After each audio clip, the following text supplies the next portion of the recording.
En los próximos minutos vas a entender los fundamentos y algunos errores comunes que suelen ocurrir en el vibe coding. Soy Álvaro Fontela, CEO y cofundador de Rayona Networks y llevo unos 16 años trabajando con sitios web.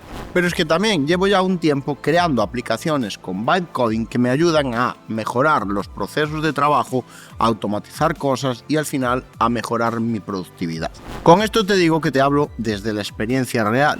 Te voy a explicar algunos conceptos clave, qué herramientas existen para hacer esto y cuáles son los límites reales para que puedas decidir exactamente qué herramienta y cómo lo haces.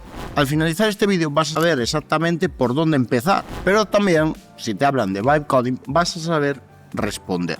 Ya hace unos años que apareció el concepto vibe coding.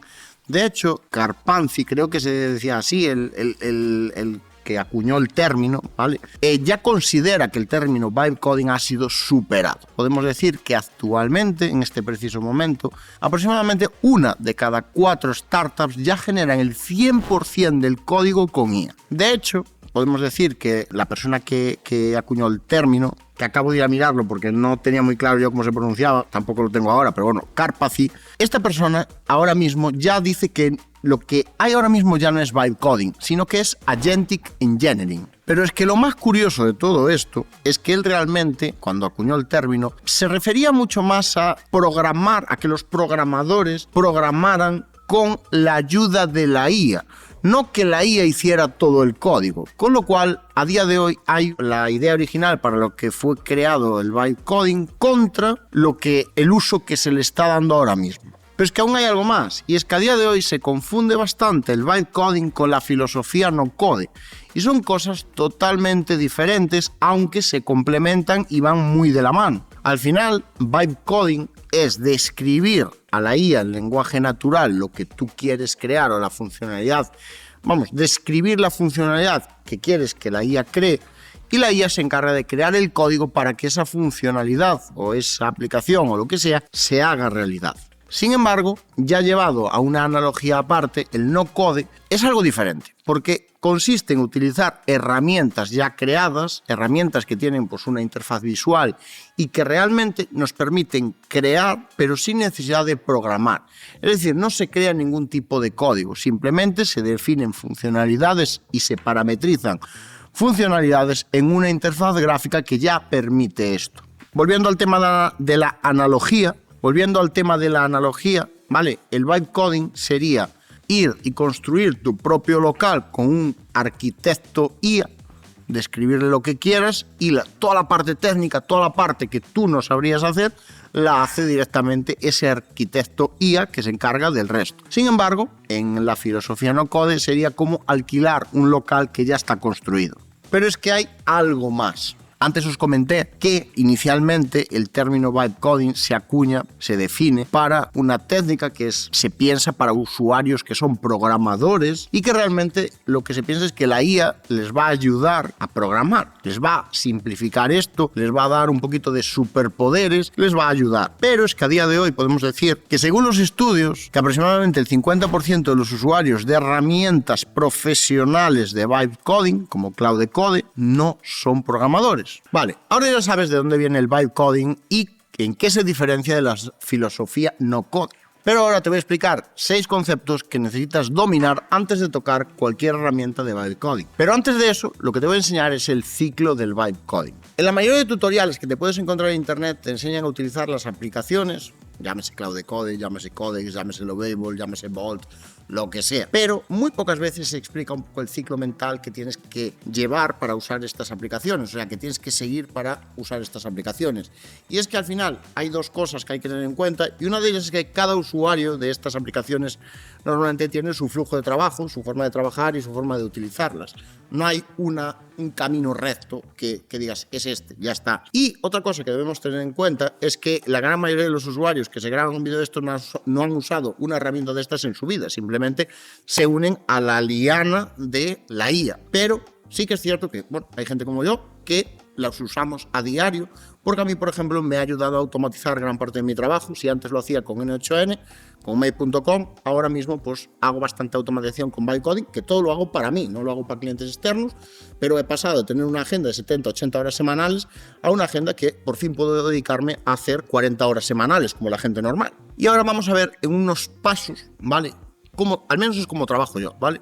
Lo primero que vamos a hacer es planificar la aplicación. ¿Cómo planificamos la aplicación? Pues yo lo que hago es coger Cloud Web y estoy haciendo una planificación, en plan, le digo lo que necesito, le digo que no desarrollo la aplicación, que tengo que hacer un planning, y en ese planning pues defino todo lo que tengo que definir. Evidentemente, Vibe Coding, esto me lo comentaron una vez en un vídeo, que si tú tenías conocimientos técnicos ya no era Vibe Coding, y esto no es así.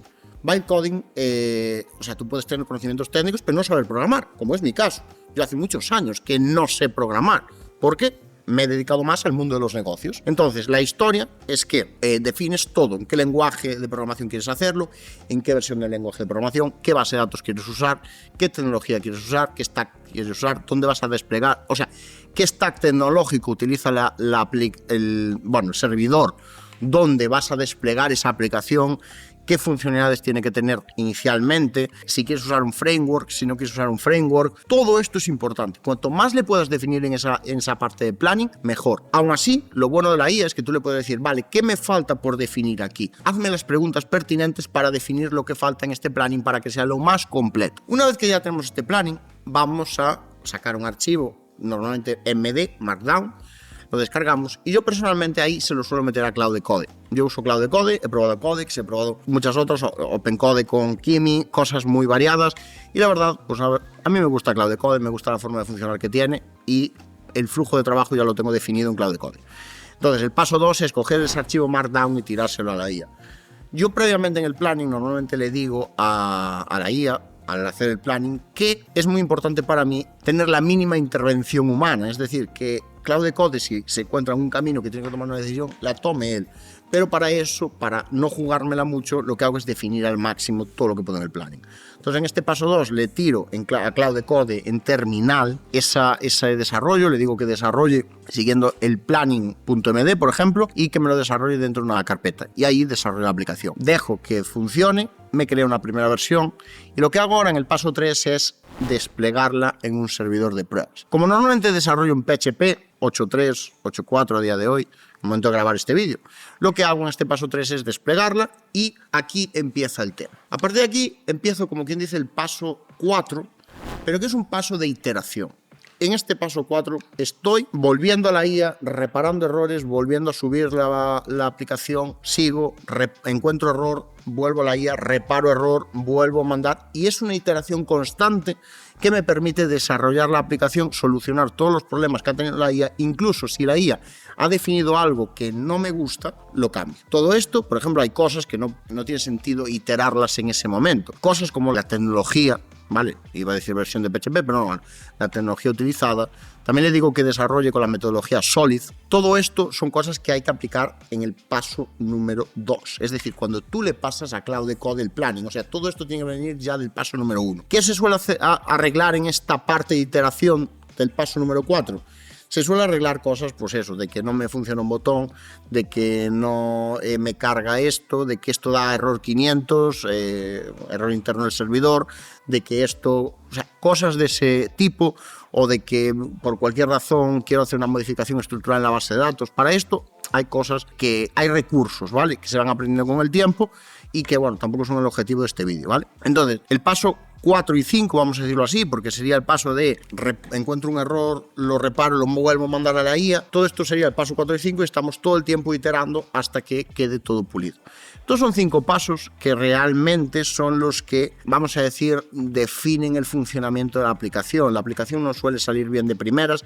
Cuanto mejor tengas el planning, mejor va a salir la aplicación, pero también es cierto que hay que tener en cuenta que la IA puede llegar a alucinar en algunas cosas, se le puede ir la pinza y puede fallar. Entonces hay que tenerlo en cuenta. Y en estos 5 pasos pues ya tenemos una aplicación lista y funcionando, y que además podemos seguir ampliando fácilmente, simplemente pidiéndoselo a la IA y volviendo a iterar hasta tener la funcionalidad correctamente implementada. Bueno, esta es mi forma de trabajar. Evidentemente cada uno tiene la suya.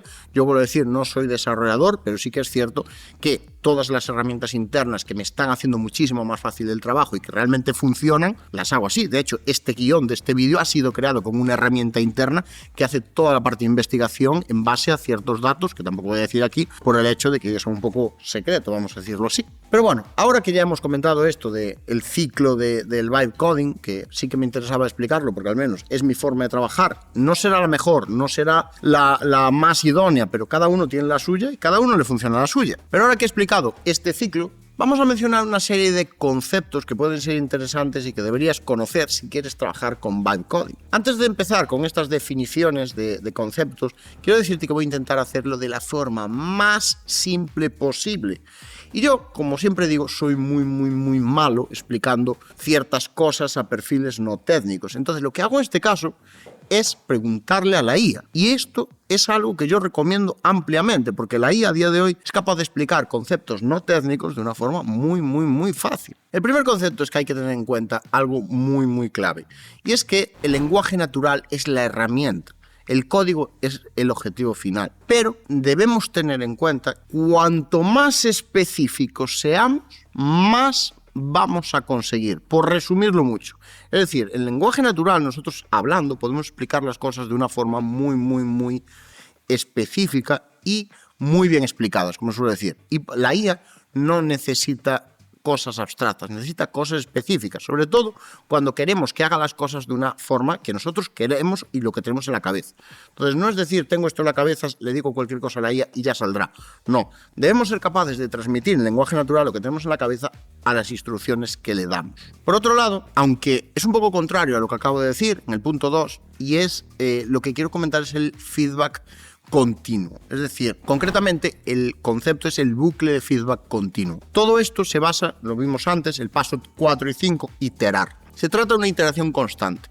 Es decir, nosotros desarrollamos con IA, revisamos, corregimos, volvemos a revisar, corregimos, volvemos a revisar, corregimos, y está siempre así. O sea, bueno, me faltó el paso de desplegar, pero más o menos es eso. Entonces se trata de ir viendo lo que hace la IA, pero no revisando línea por línea, ¿vale? De hecho, el concepto vibe coding se acuña precisamente en esto. No se trata de desarrollar con IA y revisar cada línea desarrollada con IA, sino revisar el resultado final, ver si falla algo y hacer la corrección, pero también con IA.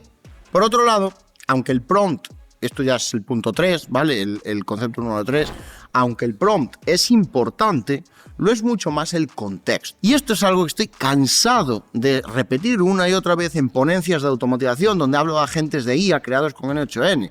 El contexto lo es todo. Los datos, cuantos más datos, más, o sea, no basura, pero datos buenos para ese, en este caso no es un agente, pero para ese trabajo, mucho mejor. Entonces, prima mucho más tener una buena arquitectura de proyecto, tener ejemplos de código, tener un ejemplo objetivo de cómo tiene que quedar. Eso prima muchísimo más que tener un muy buen prompt. Y es que todo lo que te acabo de comentar, si lo juntamos con un prompt mediocre, vamos a conseguir un bastante buen resultado. Sin embargo, si tenemos un muy buen prompt, pero no tenemos todo lo demás, el resultado puede variar, ya que la IA puede llegar a alucinar muchísimo más al fallarle el contexto. El punto número 4, el concepto número 4, es precisamente el desapego del código. Hay que tener en cuenta que el código es importante, pero el código es el objetivo final. ¿Con esto qué quiero decir? Que lo importante para lo que nosotros queremos hacer con vibe coding, que evidentemente, pues en mi caso son herramientas internas que solo utilizo yo y mi equipo, y que realmente la seguridad hay que cumplir ciertas cosas, pero tampoco te vas a hacer una auditoría de la hostia porque son herramientas internas. Otra cosa es si te estás desarrollando un SaaS, que ahí ya te recomiendo incluso que contrates a alguien con criterio y experiencia para la parte de seguridad. Pero si estás desarrollando herramientas internas, automatizaciones y demás, cosas que no van a salir al público, lo ideal es que prestes más atención a la funcionalidad, es decir, a que funcione. Y si no funciona, iteras hasta que funcione. Pero el código es simplemente ese objetivo final que está ahí, pero a ti lo que te importa es la funcionalidad. Vuelvo a decirlo, esto aplica a gente como yo, que hace herramientas internas, que hace automatizaciones, que hace mejoras de proceso usando código con vibe coding, pero si vas a desarrollar un SaaS de cara al público, aquí ya te recomiendo que si no tienes experiencia desarrollando, contrates a alguien que sí que tenga esa experiencia y ese criterio. Y precisamente el siguiente punto es ese, saber cuándo no hacer algo con vibe coding. Y es que si tú vas a crear una aplicación que trabaje con datos relevantes, que sea compleja de cara al usuario, aplicaciones públicas. ¿Con esto qué quiero decirte? Que por ejemplo una landing puedes hacértela con vibe coding, pero un SaaS completo puedes hacértelo con vibe coding, pero contrata a alguien para revisar la seguridad. Porque he visto más SaaS creados con vibe coding hackeados en los últimos meses que casi coches por la calle. Por lo tanto, algo que quiero dejar muy claro en este punto 5 es que el vibe coding no sustituye para nada el criterio técnico de un desarrollador, al menos de un buen desarrollador. Y por último, el concepto número 6 que quiero que entiendas es que esto es de naturaleza no determinista. Con esto quiero decir que dos ejecuciones del mismo prompt pueden producir resultados muy diferentes ejecutando uno ahora y uno dentro de un minuto. Con lo cual hay que saber jugar con esto, y esto de hecho se juega mucho aplicando el contexto para estandarizar esa salida. Esto es importante porque si tú hoy desarrollas una aplicación con Claude Code y la misma aplicación la desarrollas mañana, existen posibilidades de que el segundo día la salida o el resultado sea diferente. Entonces, lo que tratamos de hacer en muchos casos es estandarizar eso aplicando contexto. Además, hay que tener en cuenta que esto va a cambiar en cómo desarrollas, cómo documentas y cómo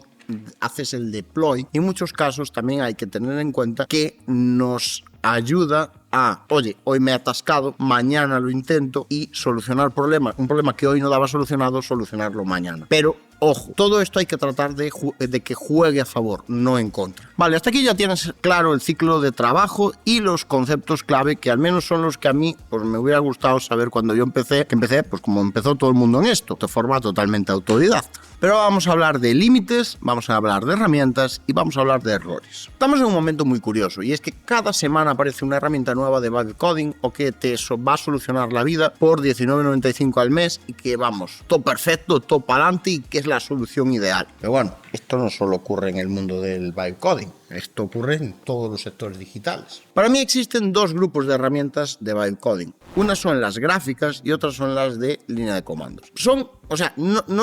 La línea no es tan delimitante. Por un lado tenemos las herramientas visuales, ya sea Lovable, Bolt, V0 creo que también era, o sea, Replit, herramientas que te permiten iterar directamente contra un pantallazo, o sea, una visión de lo que estás haciendo y que vas, iterando y ves las modificaciones. Pero por otro lado están herramientas basadas en editor como Cursor, Windsurf y demás, que son más orientadas a un público developer y a un público que tiene ya conocimientos técnicos y que simplemente quiere desarrollar partes de una aplicación o que, no tan directamente. O sea, y con esto de no directamente quiero decir que no ven lo que están haciendo directamente, aunque hay muchísimas extensiones para estas dos herramientas y posiblemente pues haya forma de verlo también. Pero son herramientas diferentes. Unas están orientadas mucho más a ese perfil que no tiene conocimientos técnicos, pero que tampoco tiene conocimientos de programar ni nada. Y las segundas están para un público pues mucho más profesional, menos amateur. Pero después hay otras herramientas que,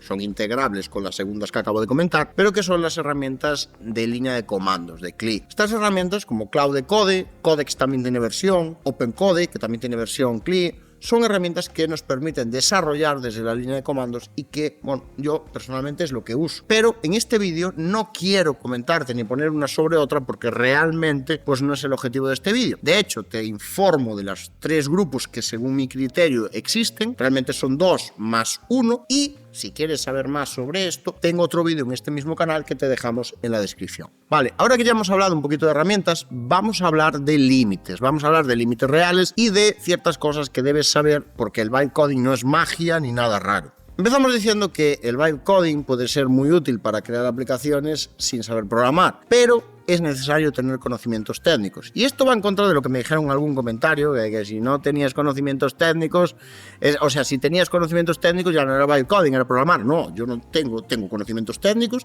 está totalmente demostrado a lo largo de mi carrera profesional y a día de hoy llevo muchos años sin tocar una línea de código porque, vuelvo a decirlo, me he orientado más a la parte empresarial. Y por eso digo siempre que es que no soy desarrollador. ¿Qué pasa? Que para desarrollar para desarrollar aplicaciones con Vibe Coding, yo creo que es necesaria una base técnica, porque si no, lo que vas a hacer es encapsularte en aplicaciones como Lovable, como Vault, sobre todo Lovable, porque es lo que más veo, gente que se mete en Lovable, la aplicación tiene éxito y después hay que pagar, ¿sabes? Y es muy difícil de escalar y se escala a base de billetes.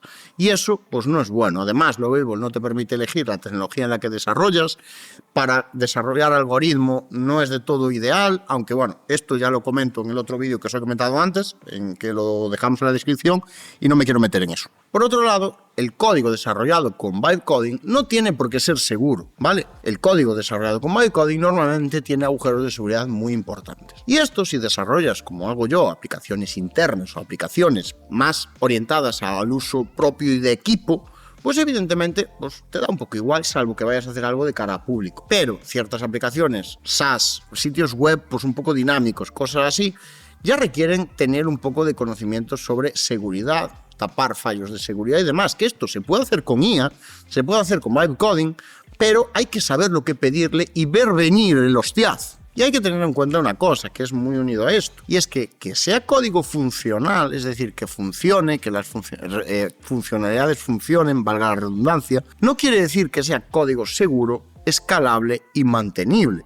Y esto es muy importante y hay que tenerlo en cuenta. Y es muy difícil que una persona que no sea desarrollador tenga el criterio para saber qué código es seguro, escalable y mantenible. Con lo cual es una línea, un terreno muy difícil de pisar y muy difícil de gestionar también. Pero hay un tema muy curioso, y es que hay ciertos puntos débiles de todo esto, vamos a decir puntos de rotura, y uno de ellos, un momento difícil, vamos a decirlo, para la mayoría de los usuarios de Vibe Coding que no tienen conocimientos, ya no digo de programación, sino técnicos, es el tema del deploy, es decir, sacar esto a un servidor. Por eso aplicaciones como Lovable, como Vault, o sea, aplicaciones que te dan ya directamente la tecnología, o sea, el desarrollo alojado en unos servidores, se han vuelto tan populares, porque eso permite a gente que no tienen ningún tipo de conocimiento técnico ni sabe lo que está haciendo realmente por debajo, más allá de la interfaz gráfica que está desarrollando,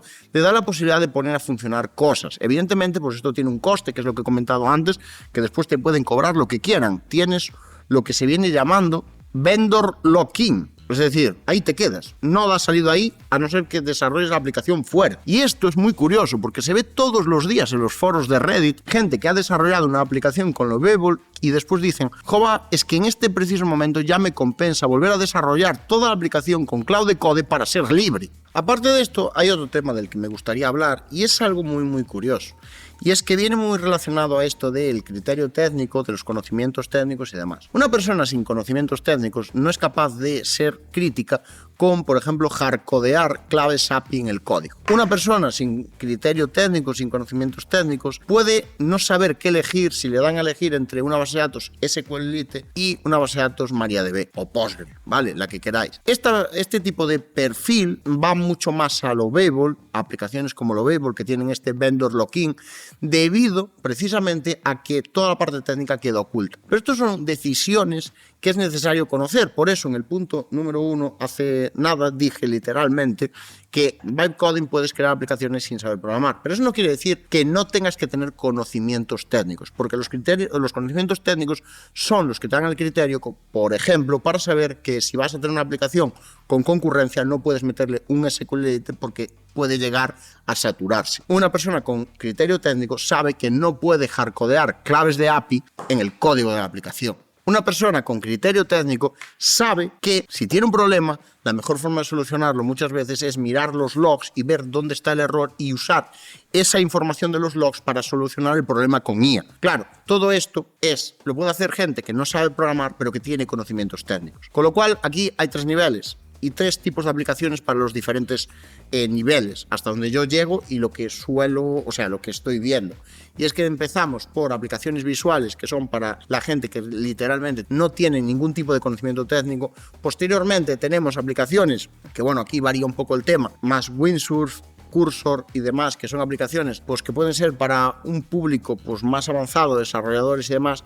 Y después Cloud Code, Cloud Code, Codex, o sea, las herramientas en línea de comandos, ya implican otra cosa.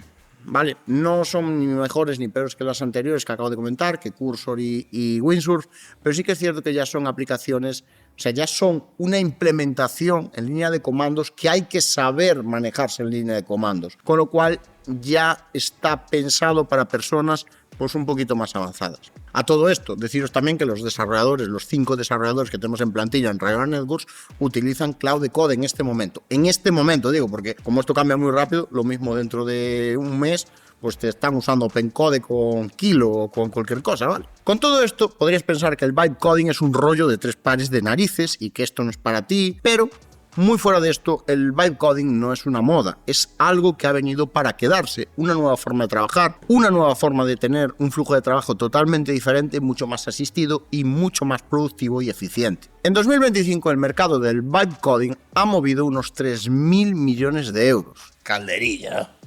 Por otro lado, Lovable en el momento de nacer alcanzó los 60 millones de dólares ingresos anuales en menos de un año. Evidentemente, gracias al vendor lock-in que os he comentado antes. Pero es que en 2025 GitHub Copilot tenía más de 20 millones de usuarios activos. Sí que es cierto que en España la cuota de mercado de herramientas de IA relacionadas con el vibe coding pues es un poquito más baja y vamos un poco rezagados. Pero esto hasta puede ser una ventaja para mucha gente, sobre todo porque se trata de llegar un poquito antes que los demás y aprovechar la ventaja y siempre pues, ir un paso por delante. Pero bueno, al final es una cuestión también de sociedad a nivel mundial. Esto no es una moda, se ha popularizado mucho porque realmente es una herramienta que ayuda mucho. Y si no, que se lo digan a mi agenda. También te digo que yo creo que lo importante aquí es el flujo de trabajo, son los fundamentos y es tener claros los conceptos y lo que necesitamos nosotros y cómo trabajamos con las herramientas. Y digo esto básicamente porque las herramientas cambian cada mes.